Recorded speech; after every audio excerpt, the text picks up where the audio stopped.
Good evening, everybody. I'm not the chair for the meeting, I'm just the editor of the Leicester Secularist, which some of you may have seen, which is the monthly journal of Leicester Secular Society. And each month, apart from the other stuff that goes into it, we like to have event reviews. And we like to ask for a volunteer from the audience to write a review of each book as it's done. We look for about 700 words with an image that actually fills the page nicely. So, is there someone who's hankering after a bit of literary fame? Chap in front, Dan. Is the man? Dan's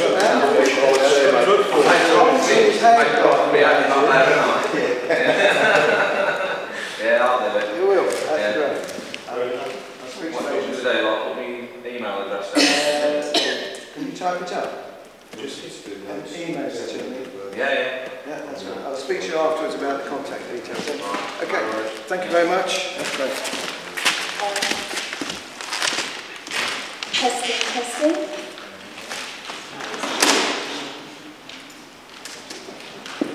Testing. Can you hear me, everybody? Please? Good. Well, welcome to Secular Hall, home of Leicester Secular Society. Quite a few of you haven't been here before, so maybe I should explain that normally we would have been sitting downstairs in the lecture hall, but of course we're having a modernisation problem. That was a bit of a Freudian slip, wasn't it? We're doing refurbishments at the minute, and so it's rather inaccessible down there.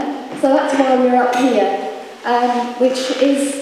this is a ballroom nowadays because we rent it out to a dance company.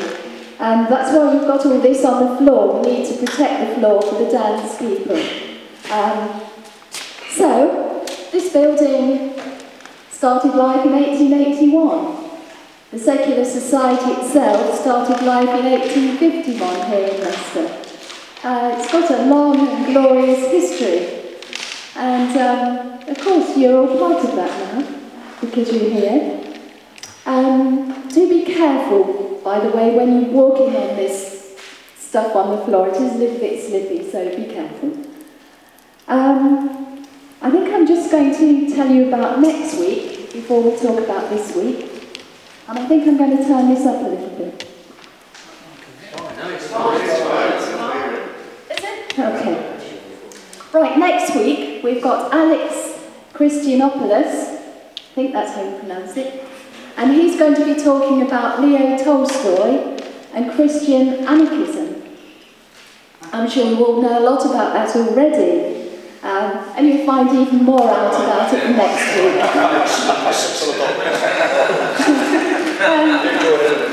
But this week we're hosting jointly with Leicester Trades Council as part of Everybody's Reading Week.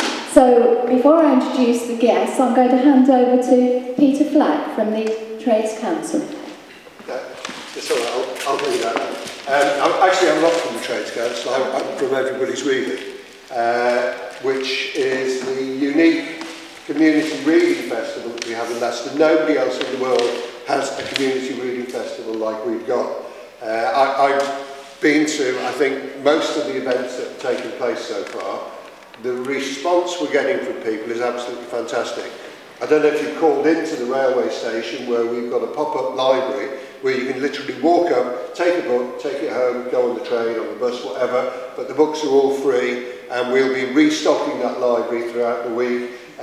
When I went there yesterday, there were 2 kids sitting there reading, there was an Asian woman sitting reading a book on the steps, there were about a dozen people wandering around looking at the books, taking books, and a Chinese student who got 4 books to take away. Apparently they were ideal for his course, so, you know, that's the whole point of the festival, that we get everybody's reading.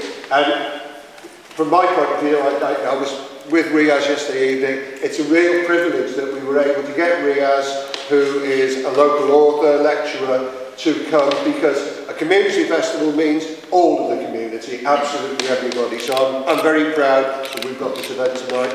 in the Secular Hall, sponsored by the Secular Society and the Trades Council. And I welcome you. Thank you. Well, I'll give a brief introduction to Riaz Khan and his colleague Mark Kelly, although I'm told he's only called Kelly by Riaz in the book. I had a look at the YouTube video of Riaz at the weekend, and it made me really worried, because I thought, well, having watched this, it looks as though the fashion police are going to be here tonight. So I just didn't know what to wear, you know how it is. And I've heard since they got here that we may well have a display of break dancing. So we're very much looking forward to that as well. So please give a very warm welcome to Riaz and Mark. Thank you.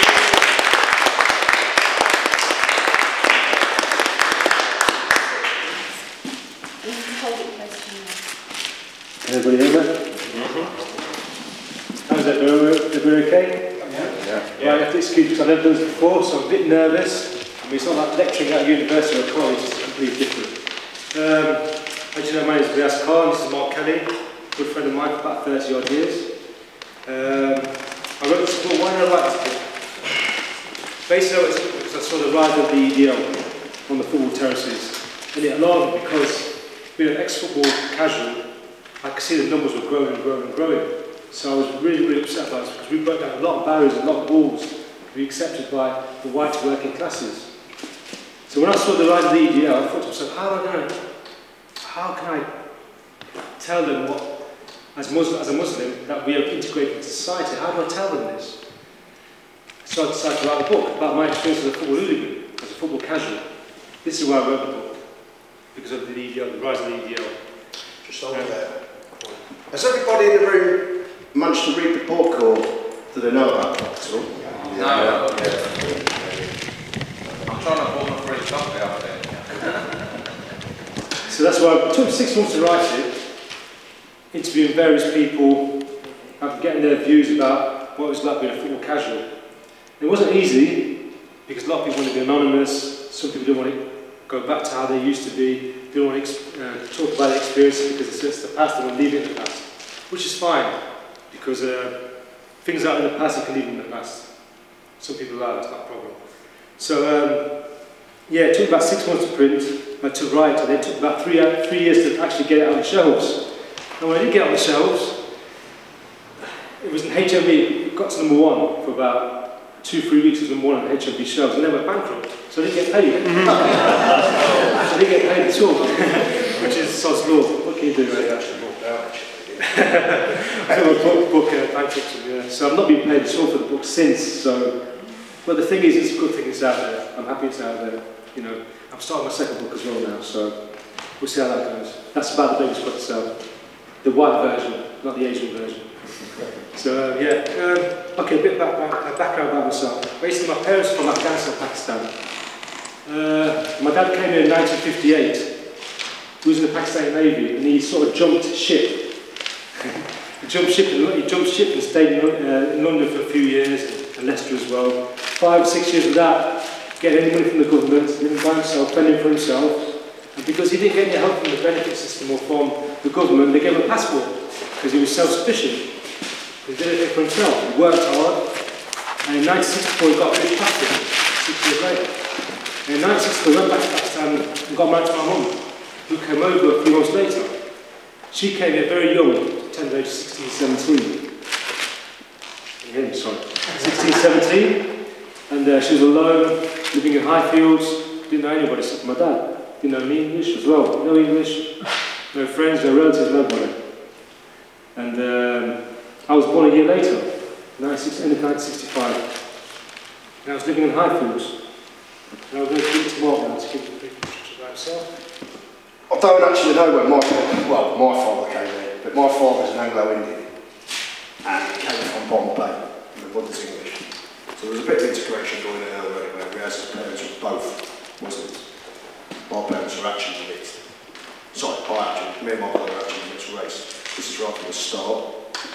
And I live just on the periphery of Braunston, on the brought us to the state and went to school there as well. I know you said a bit about yourself, son. There's earlier chapters. I mean, the book is actually about, I know it's mentioned a few political items earlier on, but it really is about the 80s scene and part of what he created. More of what he was involved in, really, in this 80s scene. And this is what he's trying to portray now. And this is what that is the gist, really, of the book, because if you want to talk about race issues, then we really were part of integration as well for what we did, because the people that we looked up to, everybody that I looked up to when I was 15, 16, was white.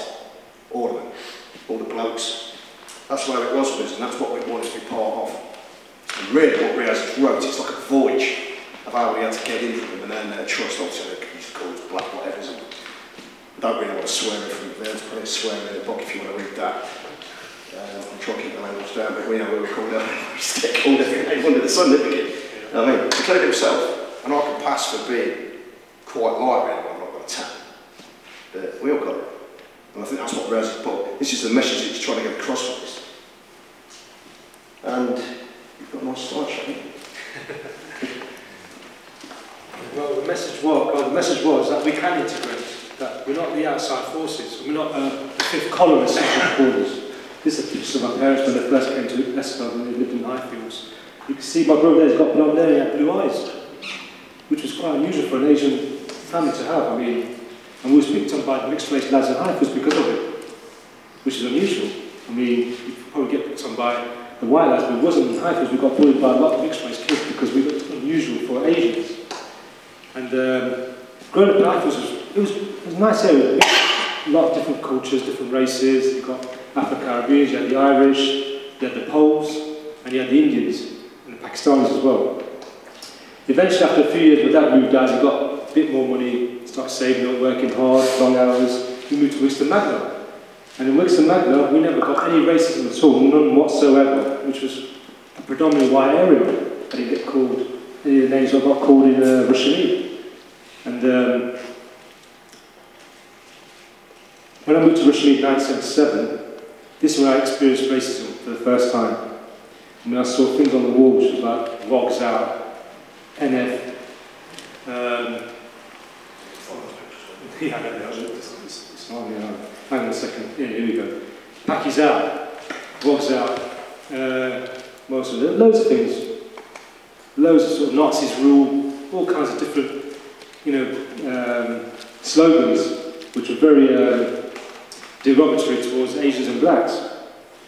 I mean, yeah, but also what you need to remember is you were in England, and these were English people, and if it was their country, and if they wanted to, don't do it now. But obviously back then, that's how it was. Yeah, I was going to get to that point. I didn't really blame them. Yeah, but I didn't really blame them because of the media, because of the politicians. I mean, if you get fed hatred, you're going to believe it, aren't you? I mean, if you're not an educated person or just a common person, you're going to believe it. For example, in 1968, it got passed that this country was going to be flooded. There'd be rivers of blood on the streets. And because this, and Margaret Thatcher in 1979 about the immigration problem, saying we'll be stopped by immigrants. Obviously, it's going to cause hysteria. People are going to say, look, they're taking over the jobs, they're taking over the women, they're taking over the shops. They're going to be scared. I mean, it's not their fault, I don't blame them. At school, I got a lot of grief at school for being Asian. It's not the kids' fault, I didn't know at the time, it was their parents' fault. And not the parents' fault, but it was the media's fault, the government's fault, for giving this sort of idea, this sort of, what's the word I'm trying to think, this doctrine to say that we are here to invade, we're here to take over. So, yeah. So basically, now that I've grown older, I've realised that now, because as you get older, you get wiser, don't you? And at the time at school, I got so much slack for being a Pakistani, so I started hiding the fact that I was Pakistani. I used to tell everybody I was Afghani, because I was ashamed of being a Pakistani. And it got to a point where I was really, really embarrassed of being an Asian. I didn't want to be Asian. I didn't want to be Pakistani. I just wanted to be white. Because I was surrounded by white people. I didn't want to be Asian. I wanted to be white. So I started adopting their ways. I assimilated. I didn't integrate. I assimilated. I became white. Which is not a bad thing, because we're in Britain. But there are certain things which I regret doing, but yeah, it's one of those things. But Mark can tell you a bit more about it, because I think you kind of assimilated as well, didn't you? Well, I had to go to school in Braunston, Riaz. But let you think, there weren't many, as you used to call it, darkies there. And all of my friends, and including my mother, who I used to look up to because she was quite a beautiful woman, you know what I mean? That was it. You looked up to neighbourhood friends, they looked after you. Now, they did actually look out for you there as well. I didn't have too bad schooling. I've got no axe to grind at my school that happened to me in Boston, because all the English kids were my friends. And they only really started to meet coloured when we started doing the town. After we got to about 40, apart from a few of the other lads that were in the pub who went to school with them. And that's the way I saw it. So yeah, it was a learning curve. But I would say you're quite lucky you didn't do it that way, mate. I lived in Ferguson Society, well, Russian on the border of Ferguson Society, where it was predominantly white lads, working class people. When I went to school, it was 99% white. Me and my brother were the only Asians in school. And there's one black lad called Andy Hughes, I remember him, because he was good at that. And we was the only ones, and we used to get so much abuse from the skinheads, from the mods, from the Grebos, because there was 3 different sort of cultures at the time. There was the mods, there was the skinheads and the Grebos. New Romantics came a little bit after. And like I said, I was ashamed of who I was. And there was a debate once at school. I remember the teacher never used to stick up for us, the teacher never used to say anything to us. I mean, they never say, oh, for example, there was a debate at school about immigration. And there was a humanities teacher who said, what's the class with immigration? And the whole class, apart from one skinhead girl, was against immigration, against blacks, against Asians. And there was like comments like, send them back, they don't belong here, they smell, or etc., etc., etc. Apart from this one skinhead girl who stood and said, no, they've actually, you know, they've input into the music industry, they're working hard, they've actually helped with the textile industry. And I couldn't believe it because it looks completely deceiving because she was a skinhead with a bald head, green tie jacket, big boots, and I thought she'd be the worst one out of the lot, but she wasn't, she was the opposite.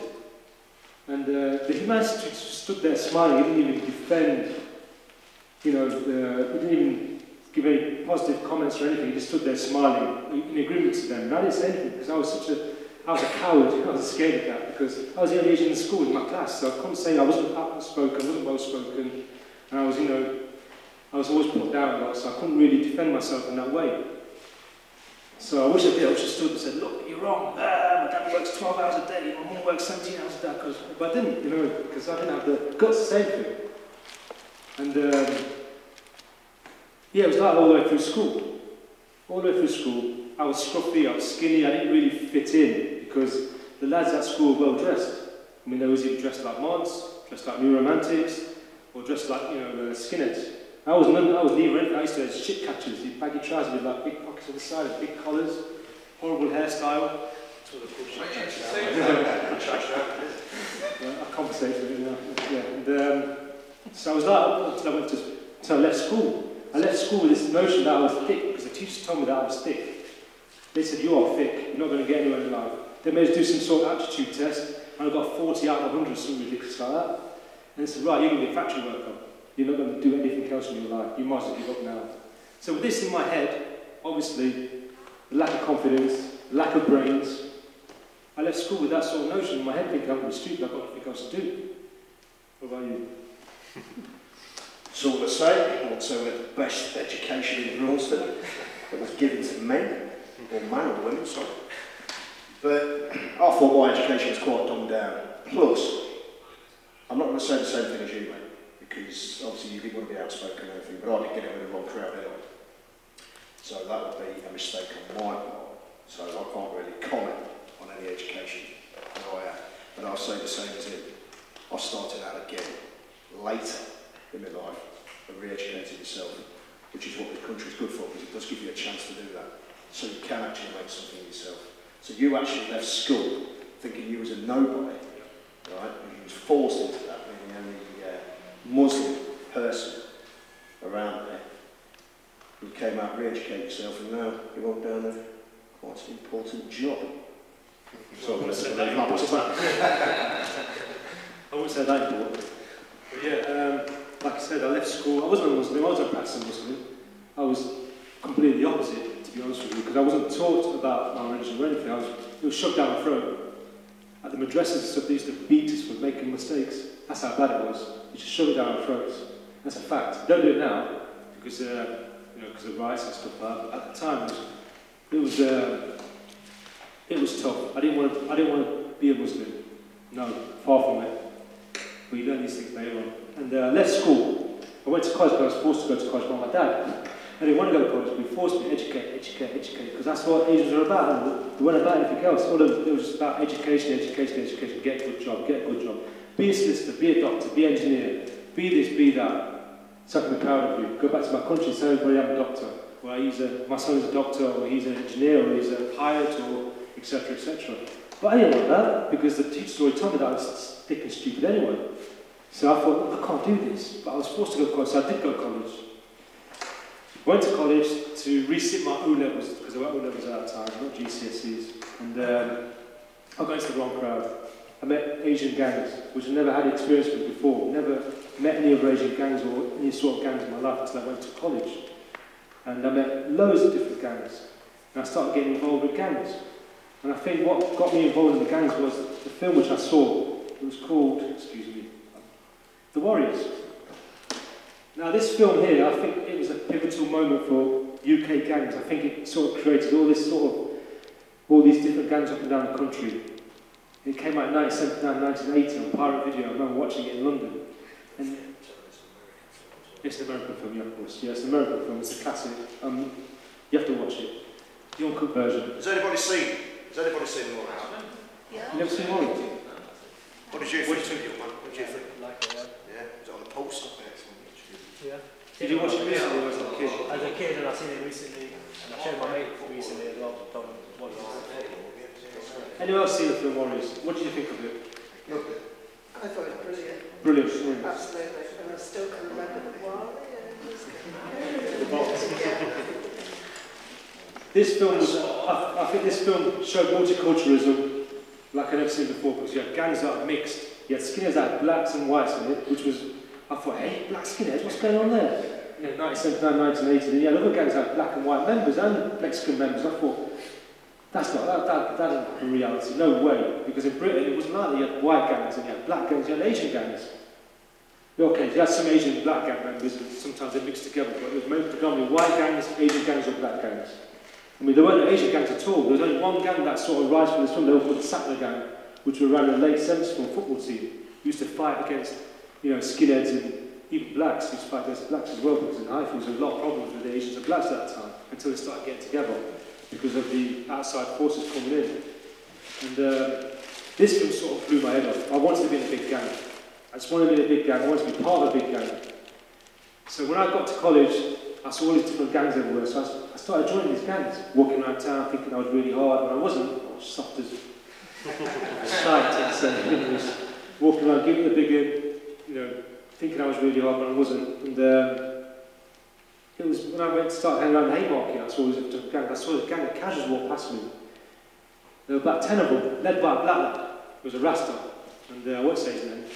And they walked past me, there was something about them, I don't know what it was. There was something, there was like an aura around them. The way they dressed, the way they walked. I thought, you know what, I want to be like these guys. I just wanted to be like them. It was something about them, I don't know what it was. Just a quick one for the people in the room. These guys looked, because I've experienced this as well. They look like they were from another planet. Very similar to this film. Anyone who's seen that film, it's blown me away. That was how it was, because they looked completely different, like an army. Obviously, these were the original casuals. Got some pictures there, sir? Yes.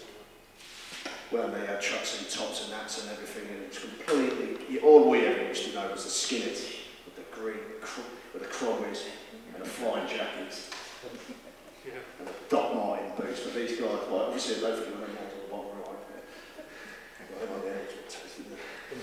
But that's how they looked, and you can see it was internal for everybody. Anybody that was in the scene that saw that just went, ooh yeah, or wow, or like Riaz, I want to be one of you. Yeah, I did. No doubt about it. Actually, just like these guys, because they look so cool. I never seen anything like that in my life. You know, I remember watching golfing programs and the tennis shows. I was watching John McEnroe and be on board, thinking those tracksuits are cool. They were out of our range though. We could not actually buy them because they're too expensive. And the casual era, where did it come from? It came from the late 70s, from Liverpool. The Scousers would go, Liverpool were doing really well that time, they do crap now, but they were really well at that time, and they were winning everything. They were European Cup, FA Cup, everything, they were winning everything at the time. And they went to Europe, and all these Scousers, all these designer clothes, and started nicking them, coming back to Liverpool and wearing them. And I think that's where the casual era started, that's where the casual thing started. It started in London, that's a load of rubbish. The Cotton Resource Fund started everything, they didn't start in London, it started in Liverpool, and that's a fact. And from then, within 2-3 years, it just spread across the whole of England. Everybody wanted to be like Scousers, everybody wanted to wear these designer clothes, everybody wanted to look cool, because it was different. Certain hairstyles. Yeah, of course I do. And it was only at the football, it's nowhere else. It was only at football. It was a football-based culture, nothing else. I mean, if someone else wore it, and they'd go to football match, there was classed as a plastic casual, a plastic trendy. And they'd get taxed. They'd get robbed. The clothes were taken off them. That's how it was, that's how the culture was. I know it sounds horrible, but that's how it was. Growing up in 80s Britain, it was a tough era. It wasn't easy. There was no money. There was no youth clubs. There was no, well, there were youth clubs, but they were very, very sparse. There was no facilities that you have now. It was very, very tough. Thatcher really shoved it down her throat, didn't she? She was a real hard lady, the iron lady. She was definitely iron, made out of iron. She was really, really tough. So, you know, there was no jobs, there was no opportunities for young lads like ourselves. So what do? We pilfered. Got the clothes the best we can, worked menial jobs, pilfered to get the clothes. To become like these lads. Okay? And when I saw these clothes in the Haymarket, I saw, they walked past me and I thought, I want to be like them. So what I did, I went and bought myself a Patrick Cagoule, some bleached jeans and some Puma G Villas. I used to have my hair curled as well, permed at the top, shaving around the sides and back. I was walking through the Haymarket when I met this chap here, Mark, and he was the one who introduced me to the football culture, the football casual scene. Yes, it's my fault. Jenny's up the way, yeah, she's not teaching, educated, everything like that. I saw Riaz. I mean, I feel which throwing around in the Haymarket. Can I picture the Haymarket? There's a picture coming up here now. This is where, when we were 15, we couldn't really get in the boozers, and then we weren't really interested in drinking at 14, 15, 16. So we used to throw around in the shopping centre there, on the right, which was called the Haymarket. And you get different gangs in there, and you'd all have a different area in there. And we'd be through every now and again. We had a big mixture from Braunston, New Parks, and quite a few other estates. And that's where we saw Riaz, and he was hanging around his little wet little perm and his blue patch of shack. He had legs like matchsticks, the world's biggest pair of white trainers on. And I thought, you know, we could probably gut one this bloke up. Who's going to Because at the time, we were looking for numbers. We wanted numbers in our group. The more people you had in the crew, the less chance you had of like, getting done. Right, so we needed a lot of bodies. And I could see something in there, so I thought we could do something with these two. And that was it. That was a downfall, man, wasn't it? That was a rock set in then. I will say that. There he is. Why aren't you admitting to people who bought your book and come here to see you? And I'm in that. No, I think it was from Mark, that's who I am now. I mean, he introduced me to the soccer scene. He told me what to do. He sort of schooled me, even though he was younger than me, he schooled me. Rude. That's the guys you heard nowadays. Don't mention Stuart or Roll Farris.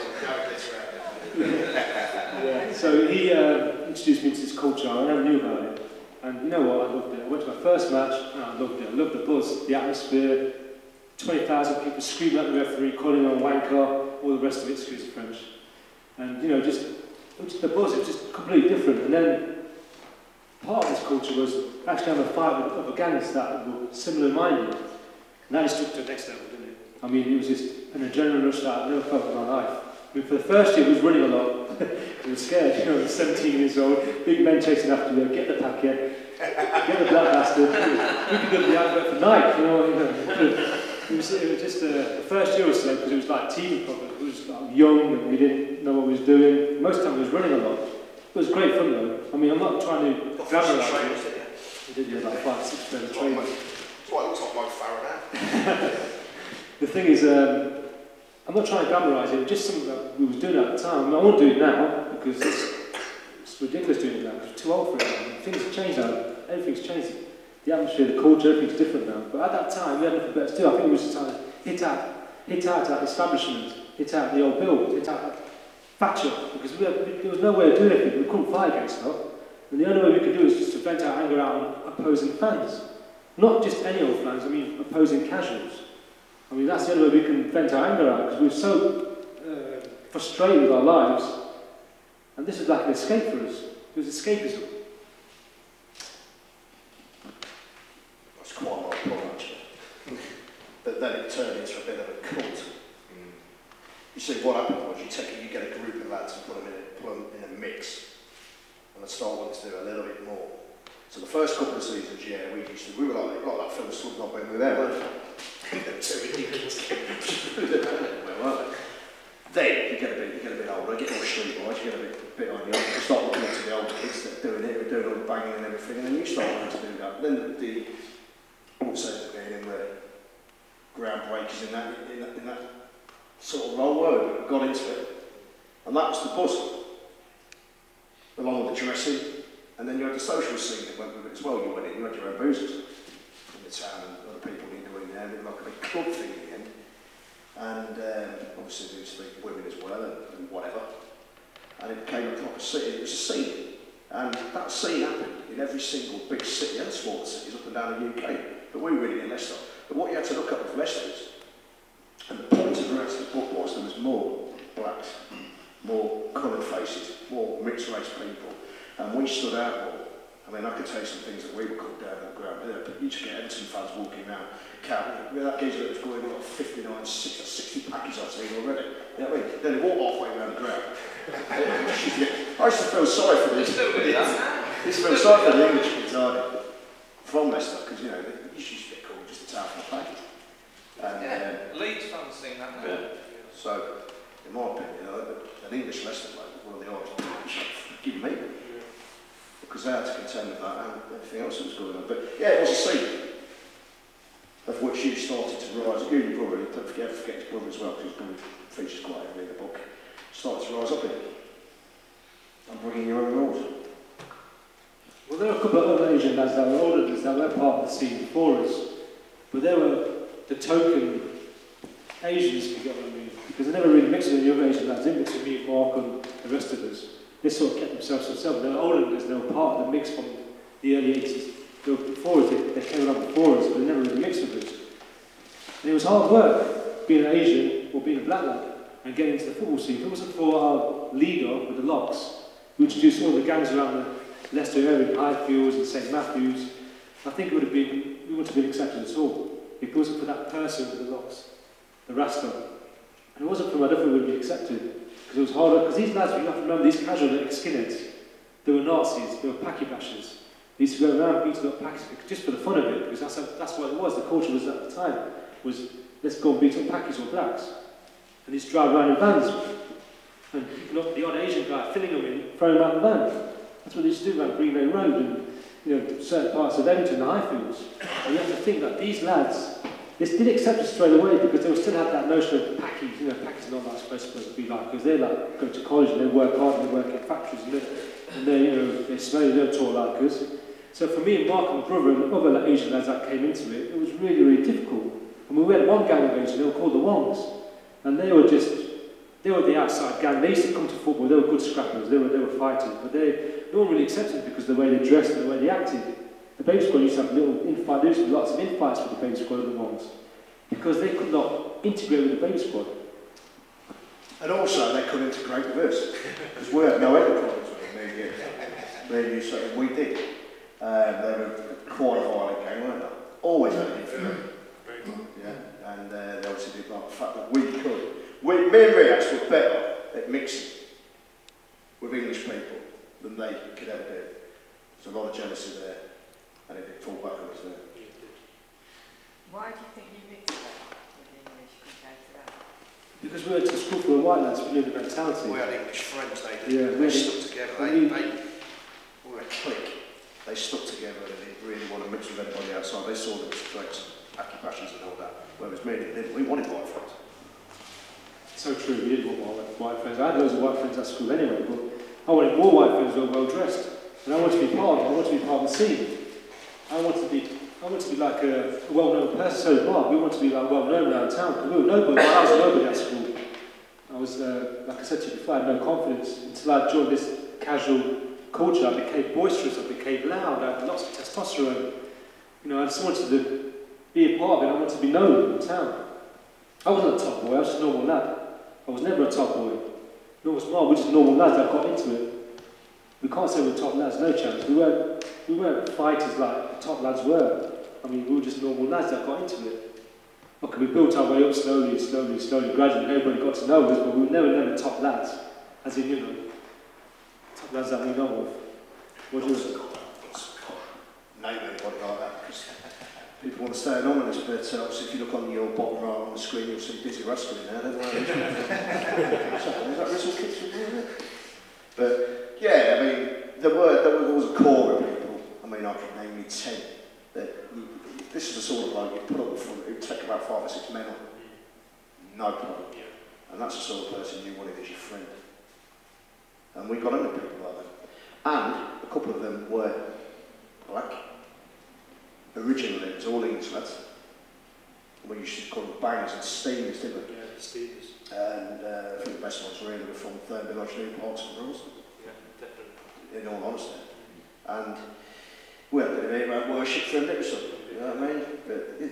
But physically, we weren't built like them, you know, these big blokes in the mid-20s that you had a pack of bit size on.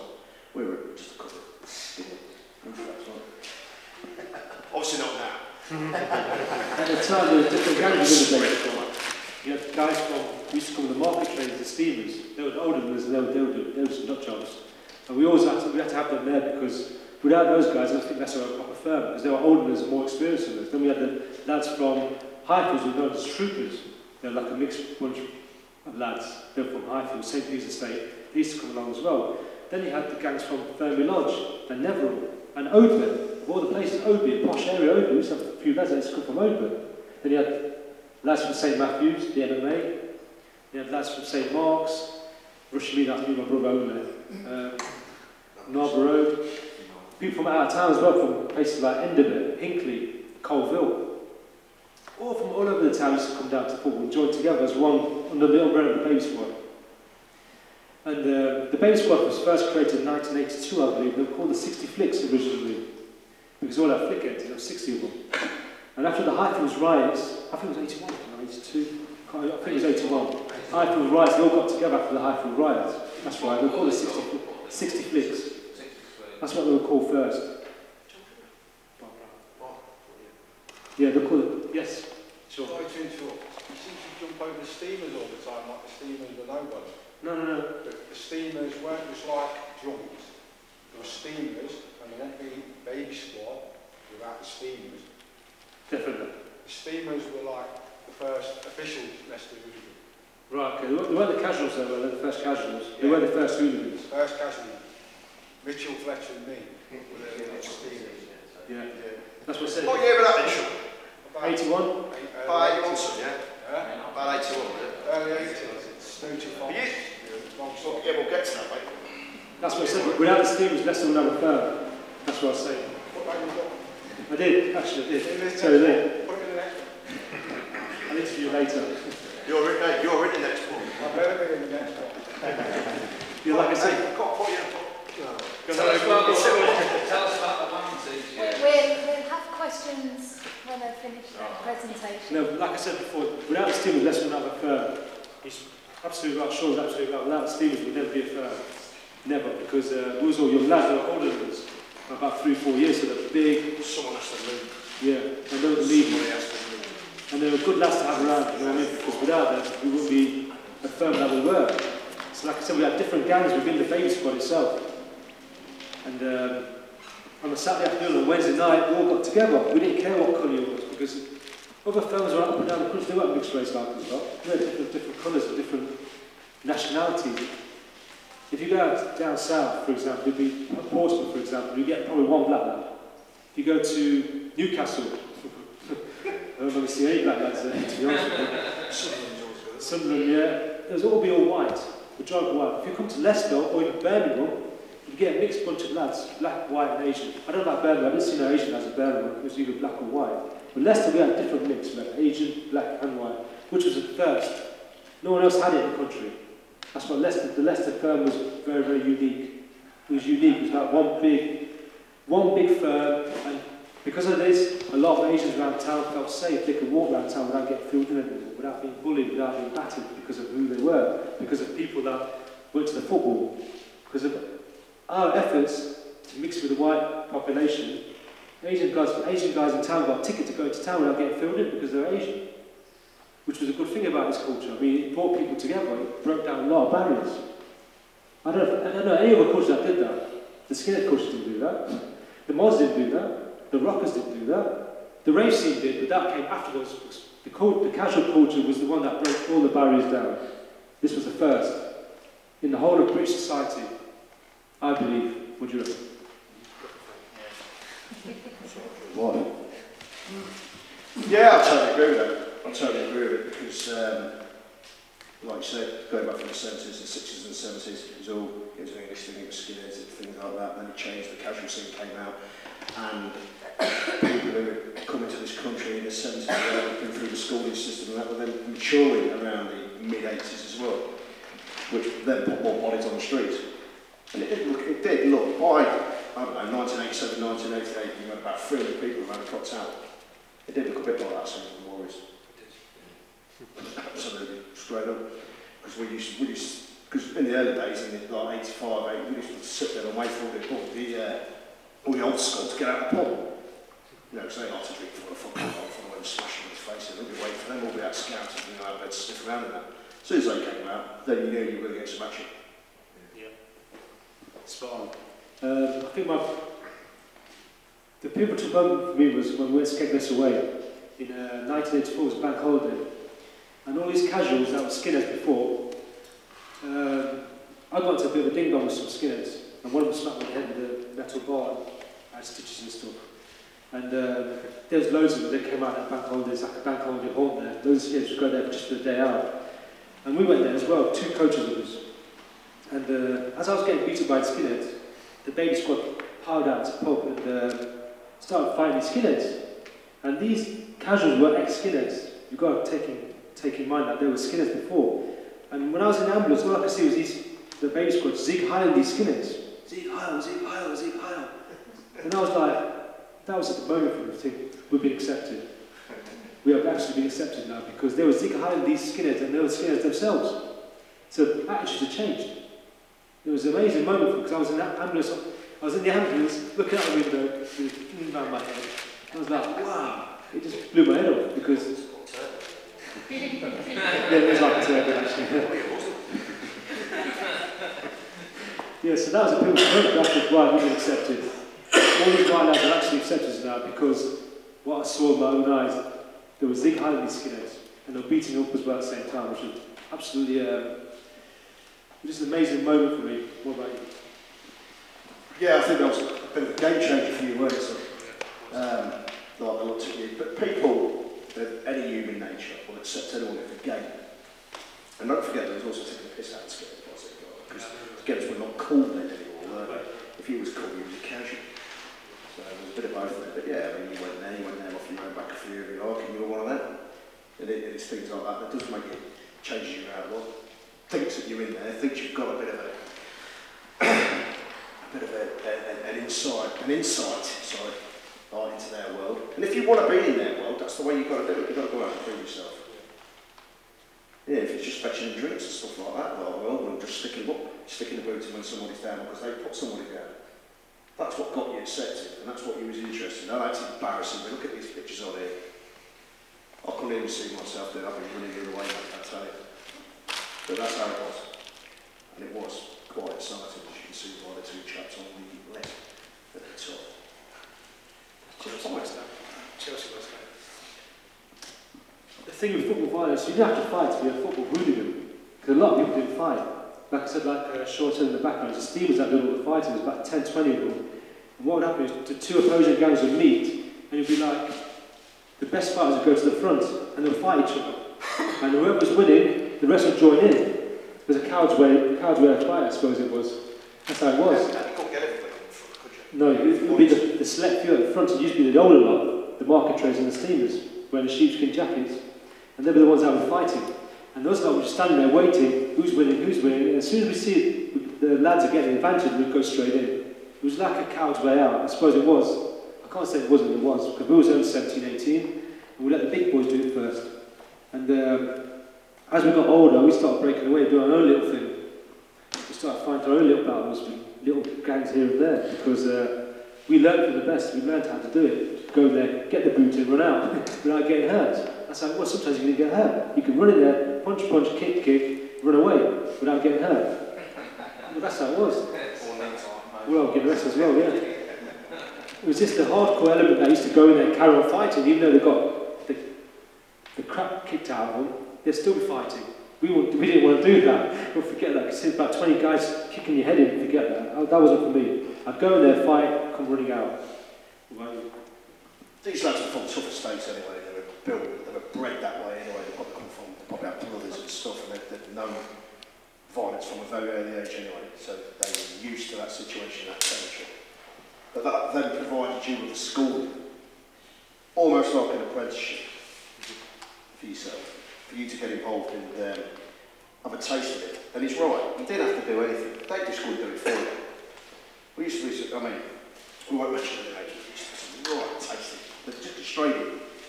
And then you get excited, especially if there was money and things like that. I mean, we got that quite a few times in the bit when the boot was on the other foot, part of the point, it was quite exciting. And you can see why, just look at the pictures, why you got a lot of people involved in it in that period of time before the police finally stopped it. Before Thatcher did it. We had working classes, middle classes, and the upper classes. It wasn't just a working class thing, which everybody seems to think it is. It's not a working class thing. We had people from OB coming down, we had band managers, teachers. I mean, I wasn't a teacher then, but I remember. We had people from all sorts of different social backgrounds that come and join in. I don't know why. I think it's the buzz, the adrenaline rush that you get from. You don't get it from anywhere else. It's hard to describe, isn't it? I mean, you can't describe it unless you've been there, unless you've actually experienced it. People could talk about it all day long. All these sociologists and all these psychologists could talk about it all day long. Unless they've actually been in the thick of it, they can't describe. They don't know what's going on. They don't even know how to explain it. I mean, I was young, I was full of testosterone, I was going through temporary insanity, I think, as we all, as young men do. It's only when I started growing up that I realised I was mad, because there were so many times I could have got killed or really, really hurt. You know, I was quite fortunate I didn't get killed, or he didn't get killed, or anyone got killed, because the fight that went on. I mean, I've seen some horrible things. I've seen guys get slashed, and, you know, people really get really, really hurt. You know, I never kicked a man who was down. If he was down, he was down. But some people, idiots, would carry on kicking them down, you know, to keep kicking them, they're down. Which I thought was just silly, to be honest with you. I think that was just thuggery. That wasn't casual. That wasn't a casual thing. That was just, you beat them, to fall down, you carry on, you just carry on running to get the next person. And the idiots used to come stamp on their heads and do all kinds of silly things, which I thought was a bit, bit thuggy, you know. Okay, they called us thugs. Yeah, we were called thugs, but we weren't thugs. No, but we weren't thugs. I mean, everybody calls them, oh, soccer thugs, you're hooligans, you're thugs. But we weren't. We didn't go out of town beating up people just for the sake of it. We only beat up people that wanted to do it with us, that wanted to fight us. We'd fight them. We wouldn't fight innocent people. We weren't beat. Okay, innocent people got caught. That's because the idiots would beat them up. Not us. We weren't like that. We weren't out of town. We didn't want to go to town. We had a laugh. We didn't go around beating up people just for the sake of it, like some people did. I mean, we weren't that violent. Only like football was violent. With like-minded people. So this thing about soccer thugs, the media actually really played on it and really made us like that we was like stupid. You know, we were stupid in a sense, but I mean, they made out that we was like complete idiots. That all we wanted to do was fight. But that's not true. There was a culture behind it. There's a social thing behind it. It wasn't just, yeah, let's go down to football on a Saturday, film a bit. It wasn't that. It was a complete way of life. It was a way of life. It was a way of life. And every day up until Saturday, we were thinking about Saturday, how we're going to dress. It was like catwalk as well. We wear your best clothes. You have the best hairstyles. You put your best perfume on. Aftershave, sorry. Put your best aftershave on. You know, you dress up for the occasion. And you meet the lads, and it would just be great. You know, it's something different. I mean, we still dress up now. That's right, the point, don't forget to get the point across there. So there's nothing better than wearing a £60 top again, ripped off. Ripped it off. £60 Covered in Norman and Claret. £60 is a lot of money then. In the 80s. For a top. Yeah, and it was an amazing experience for me. I mean, it made me who I am now. But all good things come to an end. I mean, the thing that really sort of stopped me from going was the Hillsborough disaster. I think when I saw all those people getting squashed and killed, crushed, and it was just, sorry, I'm going through this pictures quickly, I'm sure. Got sidetracked. When I saw them getting squashed and, you know, really hurt, women and children, I stopped doing it. That was it for me. I stopped doing it. I thought, you know what, I've had enough of this. It was in April 1989, wasn't it? Yeah. The Chelsea game at home. That was the last game I went to. Didn't go after that. Because, you know, it was just a horrible thing. I mean, to see women and children dying and sprawled out in front. I heard loads of stories, rumours out the scouts who were robbing them when they were dead and all kinds of horrible things. But it wasn't them, it was a bloody old bill, it was the police. Because a lot of police brutality in those days, we used to get picked up by the police all the time. Especially in Asian or black, we'd get it all the time from the police. I mean, I remember the first time I got arrested was at Birmingham away in 1983. My first match ever. And I was in a van, and there was a lad called Paddy, a black lad called Paddy, very scruffy sort of black lad. And he was getting battered by the police. They were calling him all the kind of names you could think of. And they would say, "You come here to beat our blues boys up," they're calling him the N-word, they're calling him black bass, they're calling him all kinds of, I was sitting there petrified, thinking they're going to start me any minute now. I was petrified, because these coppers were really laying into him. They were battering him, I was scared out of my life, and that's how it was with the police. They would pick out and say, okay, gang of Asian black lads, let's go, you know, let's go attack them, let's harass them. And they did that, they still do it now. I mean, nothing's changed. You know what I mean? I think the police have their own sort of mantra, and they used to target you, you know, quite a few of us, because they knew who we were, they knew what we were involved in, they knew the sort of incidents that we could get involved with. And you used to get all sorts, you'd get dawn raided, if there'd been a bad incident. They'd come and get, even if you weren't even there, I mean, I don't think it was. And there was a certain person there who I won't name, but I wasn't even there. Just because I sort of looked like him, they come and kicked off for a while now and took me all the way to Nottingham. For nothing, and then released you without charge, you go and make your own way back. Just crap like that, yeah. Then started really getting over the top, didn't they? And they knew you by name, and then they tried, you know, you'll be involved and things like that, weren't they? And you're right about being down at the games as well. I mean, I remember getting nicked with these 5 minutes of fans and they put us all in the same cell. They kicked it in the house. Really took the way out of it. What's that? You lot all just filled a bit. You know, the one in the best of the group. You know what I mean? That's the police thing. I don't know if there's any police sitting in here anyway. So, you're probably doing a really good job now. Back in the day. Yeah, so with the CCTV, with the police crackdown, Margaret Thatcher and the Hillsborough disaster, that stopped. I don't know about Mark, if you carried on in for a long No, I was done by it. I don't know nothing else. Yeah, it was growing out of it, I think, because as you get older, you sort of grow out of it, don't you? And it was just getting really sort of hairy as well. I mean, Couldn't run anymore. we couldn't run, so we had to stand and fight. But the thing is, you start getting really sort of. I've seen all the horrible things I saw, and I thought, you know what, this ain't for me anymore. And with the Hillsborough disaster, I was there, I thought, forget it, I'm not doing this anymore. So I stopped doing it. I don't know how many people died, 96 people? Was it 96? Yeah, 96 people died. Yeah, so I just stopped doing it. And a new scene came along, it's called the rave scene, which is completely different. It was like make love and, you know, not war sort of attitude. So we sort of jumped on that bandwagon. And we did that for a couple of years. It was different, completely different buzz whatsoever. But I won't go into that because it's a different story. But yeah, I stopped doing it, and so did Mark, and that's our story.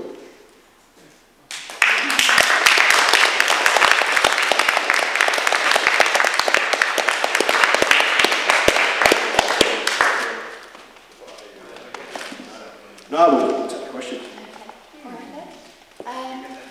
you want to talk about that? Yeah, do try and speak up. I've just got a question for Riaz. When you were in the football industry, you were trying to integrate with the English people. What did you get? Did you get any turns from the Asian community? Because like a lot of people, a lot of Asians, they try to integrate with English people. They get called coconut and stuff like that. Did you ever go? Oh yes, definitely. I mean, my community, they sort of what's the word? Shunned us, that's the word, yes, right. They shunned us. They thought we was coconuts, they called us white boys, they called us this, they called us that. They were really sort of really vicious about me, my brother. I think it was out of jealousy really, because we was accepted into the white working class, so we could go anywhere we wanted to. We could go to any place in town, and no one really messed around with us because we had a massive backing behind us. And that was out of jealousy. And even our community wouldn't let us marry their daughters or anything. So, you know, it was one of those sort of, you're not getting married to them lot, I get it. Even though our parents tried so many times to get us arranged marriages, but no one wanted to know because of who we were. And we weren't accepted by the Asian community anyway, because they called us cooks, so that's why we attached ourselves to casual culture. Because me and my brother, when we went to school, Reed Valley, we became assimilated. So we came back with English attitudes. So when we come back to our own estates in Russian Mead, the Asians were really, really Asian. They were really traditional in their mentality and the way they thought and the way they acted, and we was completely different. And they started shunning us then. And it was out of jealousy. That's what it was, nothing else. I mean, the first music I ever really got into was two-tone, and that was a real sort of integration of like blacks and whites and Asians and things like that. Were you never into that? You got groups like Spectre? Yeah, Spectacles, the Beat.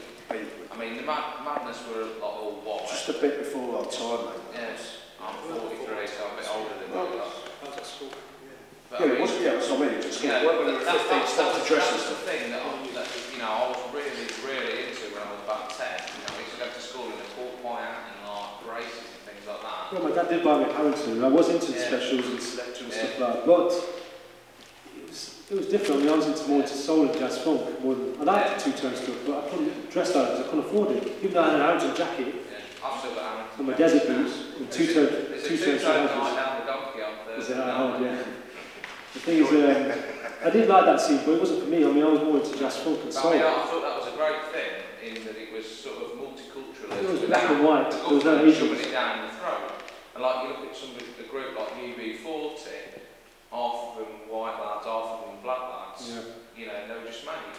Yeah, so that's the thing. With that music there, a lot of black and white started mixing. The Irish and the black started mixing a lot. Yeah. Whereas the Asians didn't. No. We stayed in our own little areas, our own little boozes, our own little social clubs, and our own little areas because they never accepted us because of the way we were. And we were completely different. And now it's different. And I think this chapter there wants to ask a question. I wanted to ask you two questions. So the first one is, you said in 1989 or 90, both of you, you had some kind of an idea that what you are doing is wrong. I would like to know a little bit more explanation. What made you? And then how did you come, what you have achieved?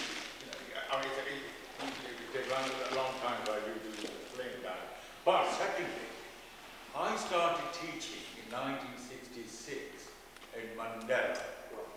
It was not an easy school. But I wonder if your parents were staying and decided to stay on in high because most schools, and Mandela was the recipient of the immigrants. And when they became about 10%, there were in Mandela about 10% Asian kids, and in most about 25 or 30%. Teachers, because at that time there were no GCSE, there were no CSE, it was called as College of Perspective Exam, just kind of little. And the teachers thought these Asian kids are quite good, and they were keen to teach them. I wonder if you had stayed, your parents had stayed on in Highfield, not gone to Rashidi, because Rashidi at that time was a very wide working class area. I wonder you would not have gone into that kind of a... Well, I did go to Rashidi school for a year, and it was a mixed race sort of school. There was Asians, blacks and whites. But yeah, maybe things might be different if I went to Mandela or to Crown Hills or to Monk. Yeah, it might be different, I don't know. Because I went to a school, Reed Valley, which was in East Goscott, in the middle of nowhere. Like a pyramid. I think it still is a pyramid. It was completely different. I mean, Mark went to a school full of working class white lads as well. You had a mix of black lads there as well. Maybe things might be different, I don't know. I mean, destiny's destiny. You can't turn back time now. I understand what you're saying. Yeah, the thing is, being a casual, I think that's what made me who I am now. I mean, being a casual made you streetwise. You budgeted your money because you wanted to spend money on clothes and going out on Saturday night, you know, go to football and stuff. So you budgeted your money. It gave us those sort of life skills that we needed. And that's where I am now. I mean, it's helped me become who I am now. I don't know about Mark. I'm a teacher now. I teach English. Where? At Leicester College. Very good. And Democrat University as well. I'm very proud of you. Thank you very much. I've got one final question. Do you think that casual type of life that you were living in the 80s or 70s or whatever, do you think Britain is more violent than it was before than what it is right now?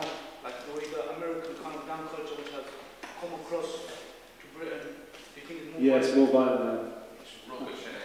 I think it's more violent because people using knives, people killing people like nobody. It's silly Jamaican patois all Yeah, the time. it's well. I'd say it's 5 times more violent now. I can remember back in the 80s, if you had a group of West Indian lads or a group of Indian lads walking around the town and they saw another one, they'd know them, all by names. They're all friends. You fast forward that 10 years and nobody knew of them. Probably not even one of them. But that many now. There's a lot more people now, you're going to get a lot more different groups, and you're going to get a lot more trouble. So yeah, I think the world is a much more violent place than when we had in the 80s. We could control that in the city as well, because we had, because we all belonged into one group. It doesn't matter what colour you were, we was all in that same group. Led by some elders that were mostly English. And that's how it works, yeah, it's a lot different. But although you were football casuals, how big a part did football actually play? Or was it just a forum where you I was always been an Arsenal fan. I was always an Arsenal fan, but Leicester City played a minimal role, to be honest with you. Just a day out, wasn't it? I mean, just an excuse to have a punch up and dress up well. That was it, really. I went to the same school as Gary Liverpool, so I actually did like football, and I was quite interested in the team. And it shaped me really, because I'm a big Leicester City fan now. I'd love to see how they get on. I'd like to see them doing well. Yeah, I just want to say something from a slightly different perspective. Is that at the time that you're talking about, I used to go down to the city a lot with my daughters. They were sort of teenage girls, and I mean, it was very interesting for us in the sense that people used to say, well, you know, there's all this fighting and all that sort of stuff going on. But, I mean, it was amazing to me that in a way sometimes there was fighting and stuff going on, but it was just like, it was like people were fighting each other, and us, I mean, we were totally unaffected. And I remember one time when one of my daughters tripped over, and some lads who were sort of fighting, they sort of stopped what they were doing. They came over, they picked them up and said, "Are you all right now?" And saw they were all right, and then went back across the other side of the road and started fighting again. Yeah. And then, you know, and it was like, you could see that it was a purely arranged, ritualised sort of activity among themselves. And for the general public, it was like we were immune from it. It's like Riaz said earlier, we only look for people that were dressed and looked the same as us. Yeah, yeah. And obviously they were seeking us out as well. We never ever did anything. Or me personally. Yeah. I'm not going to vouch for everybody, mate, but we did. One more thing. With every course, there's always violence attached to it. With every course, whether it's the mods, whether it's the rockers, whether it's the teddy boys, there's always that aspect of violence. The same with the football thing. It always has that aspect of violence with it. The rave scene as well. I mean, it was all love and peace at first, and then the violence came afterwards with the drug dealers. There's always going to be some sort of aspect of violence attached to culture. That's just human nature. I know it's not nice, but that's how it is now. But now the gangster culture now, it's all about killing and stabbing and being daft, basically. Disrespecting each other, yeah. It's not respect. In the old days, we'd have a fight, and that was it. And forgot about the next day. A punch up outside the pub, or outside the city centre, a punch up, and that was it, forgotten about. Now they take it to another level where they come with a gang of lads and they kill you and go away and leave dead, which is ridiculous now. That's good. On a light note. All right, just apologise for coming in late, but from what I've heard, all that you've talked to us about, it's all totally male. And I've never particularly liked being in a totally male kind of culture. Maybe I missed something that you said before, but are there any women involved in this at all?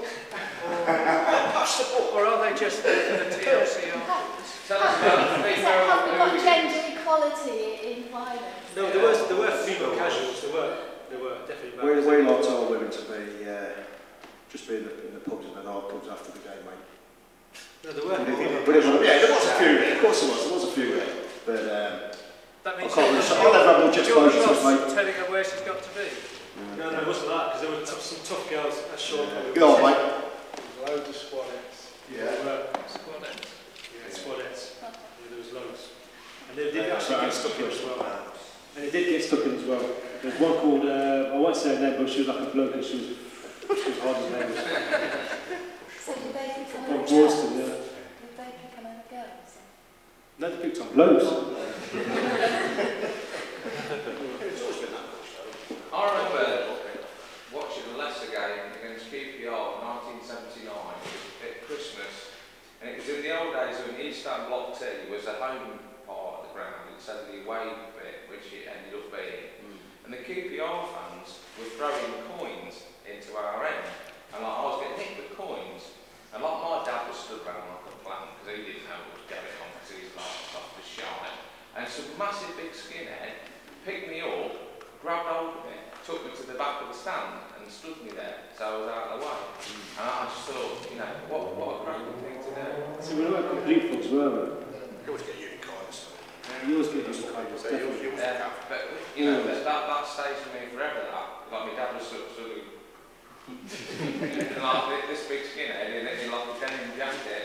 He grabbed hold of me and said, "Come on, lad," and off we went to the back of the stand. Nice story. I wanted to say something to you, Kelly, mate. What are you doing now? Because I'm supposed to be writing this thing. I work in construction. Right. I'm a site engineer. Sorry, can you say that again? I work in construction. I'm a site engineer. I'm the one who's responsible for putting the buildings in the right place. Stand around like the old days called it a you're right. Stand around looking at a hole in the ground. Yeah, you look at a hole in the ground. You want the drawing the wrong way, the whole thing will be about 2 metres in the wrong place. Looking back. Is there anyone else, please?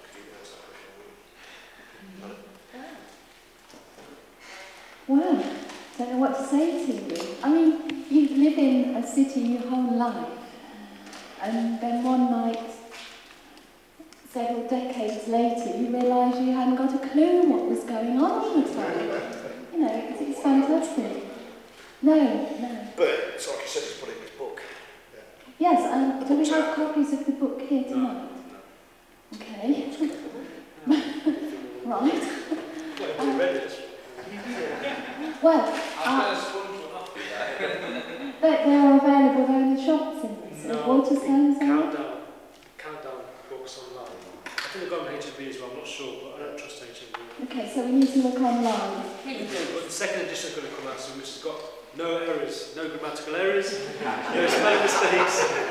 The second edition has got proper stories in there as well.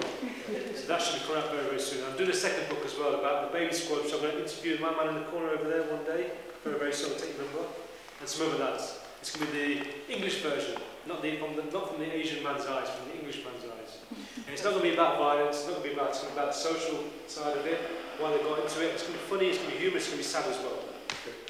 It's not going to be about fight. It's It's like a fight, is it? No, it's not. Like history. It's going to be a humorous side of it as well.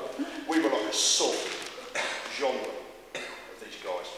Do you know a lad called Warren Harrison? Who? Warren Harrison. Don't know. Yeah. Don't know then? Yeah. Well, Artist fan in England, basically. Was he? Warren Harrison, who's that? Do you know Sean? Warren Harrison? well, Yeah, he's just from he's got a big scar down his face. stay behind. He had a fight with some nightclub bouncers. Stay and have a chat, everybody. There's some orange juice over there. Help yourselves. I don't think there are any visitors tonight, I'm afraid. But it sounds to me that I haven't read the book yet, because I've got about 4 on the go at the minute, but that's how it is. I'll include yours soon. But it sounds, I'm sure I will, it sounds hugely useful, you know, From a social aspect, for people to realise what's going on and hear it from the horse's mouth as well. Instead of, you know, some academic telling us what their found out that went on. It's great to hear it from you guys, it really is. like John Williams. So, thank you very much indeed.